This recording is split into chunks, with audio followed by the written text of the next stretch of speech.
It was almost daylight, and misty dawn gray was smoke and fog. She sat up, wet, stiff, and cold. Her head throbbed, and her chest hurt with each breath. When she touched her forehead, her fingers met a sticky lump. The dirt and ashes on her hand made the open gash burn. That wasn't smart, she told herself, and the sound of her own voice scared her. What if there were still crazies around? From what she could see, she was alone, sitting on a bare stretch of clay at the bottom of the hill. All around her stretched blackened grass. A few pines had survived the fire and stood isolate, dark patches in the mist. Unsure if all the fuzziness was fog or her eyesight, she blinked again and again. Her vision did not clear, and she gave up. It was time to find Axel and James. At first, not trusting herself to stand, she tried to crawl back up the hill, but her left knee hurt so much that she had to stop. After 3 tries, she managed to stand more or less erect. While waiting for the dizziness to subside, she heard a strange noise and remembered hearing it before.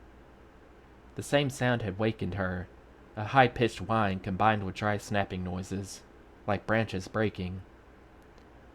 All she could see from here were hills and fog. Nothing moved. Maybe it was coming from the freight tunnel, she thought, and set off up the hill, pausing every few steps because her head throbbed so. Halfway up, she saw a wild crazy sprawled on the ground, face down.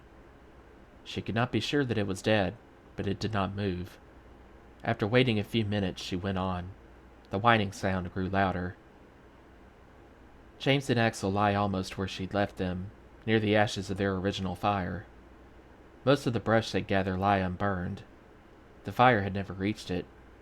James was in the same position in which he used to sleep in the passageway outside her door on level 9, curled up to protect himself from kicks. The only difference was that his right hand was gripping Axel's ankle, as if to keep the boy from running. She couldn't see their faces clearly until she squatted beside them and braced herself with her hands to keep from pitching forward. She held her hand in front of Axel's mouth and felt his shallow breath warm on her fingers. It was too far to reach across him to James, so she stared at the man's chest until she saw it rise and fall. Satisfied they were still alive, she pushed herself erect again and turned in the direction the noise seemed to be coming from. A light rain began. The cold drops plunked on her head. Like a benumbed animal, she raised her face to try to drink. Then something appeared out of the fog, several hundred yards away. 5 minutes passed before she saw it was a huge green vehicle mounted on 4 black donut-shaped wheels that carried the box-like cab high above the brush. It rolled along very slowly, as if unsure of itself. "Axel?" she whispered. "Axel, wake up! Someone's coming!" When Axel did not answer, she looked down at him and then gently nudged his shoulder with her bare foot. "Axel?" She nudged a little harder. "Axel, wake up, please!" But Axel did not answer. "James!" She tried to waken him, but he too would not rouse. She crouched behind the brush pile to watch. Bright yellow lights came on from the front of the vehicle and focused on the blackened housing of the ventilator shaft. The whining noise diminished as the unit slowed and stopped. Almost immediately, a door slid open in the cab and 3 people, one after another, emerged to climb down a 4-step ladder to the ground. They were all dressed in different colors. Amy couldn't identify their job class or even be sure they were wearing uniforms. A 4th person, still in the cab, dropped something bright yellow down to each of them. She'd never seen rain capes before and didn't know what they were, but she liked the way they looked. The trio walked over to the ventilator and circled around it. "The fire started here," one called, "from the outside." "Lightning?" "No sign of that." There was something familiar in the tone and the slow cadence of their speech. Axel talked like that. It occurred to her that these might be his people, or at least outside people. That car was much too big to go inside the city, even in the domes. "Axel?" She turned to crawl back to where he lay. "Axel, you've got to wake up. I think it's them. Your people. You've got to look." She shook him as hard as she could, which wasn't much, but he did not, or could not, respond. She glanced from his still face to the glow of the yellow in the fog below. If he didn't get help soon, he was going to die, she thought. He and James. And herself, too. But if she called out to the strangers and they were from the city, then it was all over. Yet if they were Axel's people and she let them go away... She took as deep a breath as she could, stood up, and, weaving like a drunk, set off down the slope. What did one say to total strangers in a case like this? She wondered, suddenly as shy as she was scared.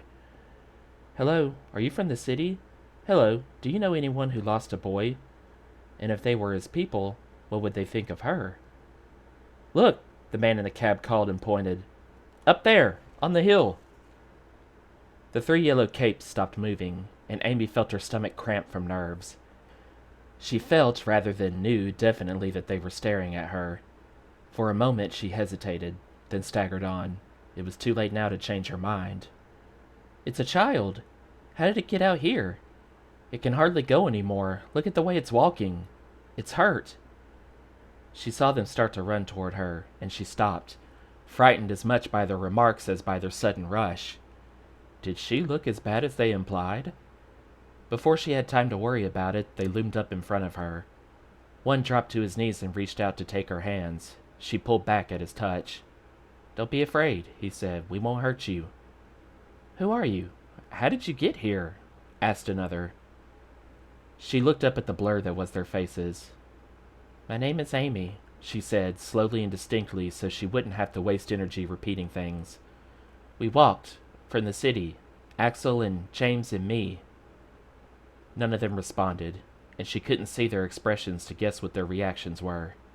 The knots in her stomach tightened. You walked from the city? You and other children? One of them asked. You crossed the wastelands? Axel and me, and James, but we met him outside. James is a man, an adult? The same man asked.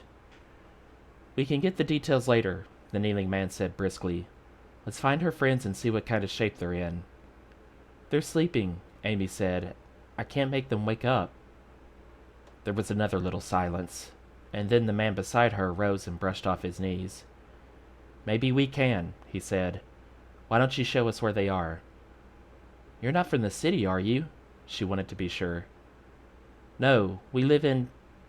Well, you wouldn't recognize the name, but over there, some 15 miles. He pointed west. Oh, okay. As she turned to lead them up the slope again, she stumbled and 2 of the men caught her by the arms. It's okay, I can walk, she said. I know, the man who'd knelt replied, but we can help a little. She automatically looked up to see if he was mocking her, but she couldn't see well enough to tell. You've got yourself a bad burn, Amy, he observed. Is that from the sun? Or this fire? The sun, she said. Axel said it burned. I found them. The 3rd man had walked on ahead of Amy and her escorts and now called. You better wave to Charlie to bring the tractor up. This man's going to need help. Who's that down there? The 2nd man pointed. He's nude. Look at that hair. That's one of the wild crazies, Amy told them. I think he's dead. Wild crazy? They've been chasing us, she explained. That's why we started the fire, to make them go away again. Where did they come from? The man beside her asked. The city, too? James says they did, a long time ago. The authorities sent them out so they'd die, but they didn't. Not all of them. Do you know what she's talking about, Dave? Amy made a mental note. The man who had knelt in front of her was named Dave. And of the 3, he seemed the most friendly. But he also seemed not to want to say too much in front of her. Like now, when he told the other man, No, but we can discuss that later. Let's get everybody in the truck and get out of here. Right.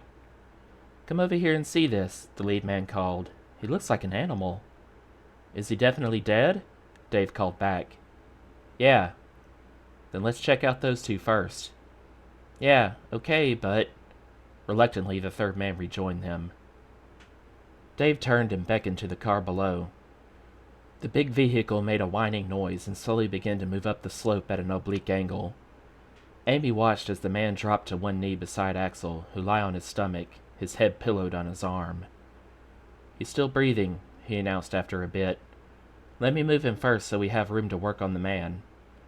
He loosened James' grip on the boy's ankle, then reached under Axel with both hands, lifted, and turned him over.